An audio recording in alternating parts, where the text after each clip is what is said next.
எனக்கு சில வேளையெல்லாம் ஒருக்கா நிமோனியா எல்லாம் வந்தது. நிமோனியா வந்து என்னால் இந்த மூச்சு விட இல்லாமல் கூட இருந்தது. மூச்சு விட இல்லாமல் இந்த வீசிங் மாதிரி எல்லாம் வந்து காய்ச்சல் மூச்சு விட இல்லாத இருமல் சளி அப்படியெல்லாம் வந்தது. அது என்னத்தாலேன்னு சொன்னால் அந்த பொஸ்பரஸ் குண்டு அடித்ததால்.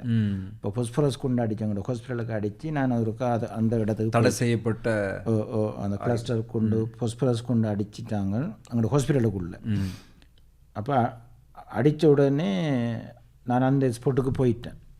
போனோடனே நான் அந்த சுவாசிச்சோடனே அந்த அந்த புகை மூட்டம் வந்து நீங்கி இருக்க முடியாது. டக்குன்னு நீங்கள் வேகமாக போயிட்டீங்க, காயப்பட்ட ஆட்களை இது பண்ணணும் ஹாஸ்பிட்டலுக்குள்ளே. அப்போ எனக்கு அந்த அதை சுவாசிச்சோன்னு ஒரு கெமிக்கல் நிமோனியா மாதிரி வந்துட்டு. அப்போ அதுக்கு பிறகு எனக்கு சுவாசிக்கலாம் அது. அப்போ 2 சைட்லேயும் 2 பம் இருக்கும். ஒன்று சல்பீட்டமோல் மற்றது பீட்டாமெதசோன். அப்போ 2டையும் அடித்தா தான் கதைப்பேன், இல்லாட்டி கதைக்கவே இல்லாது எனக்கு.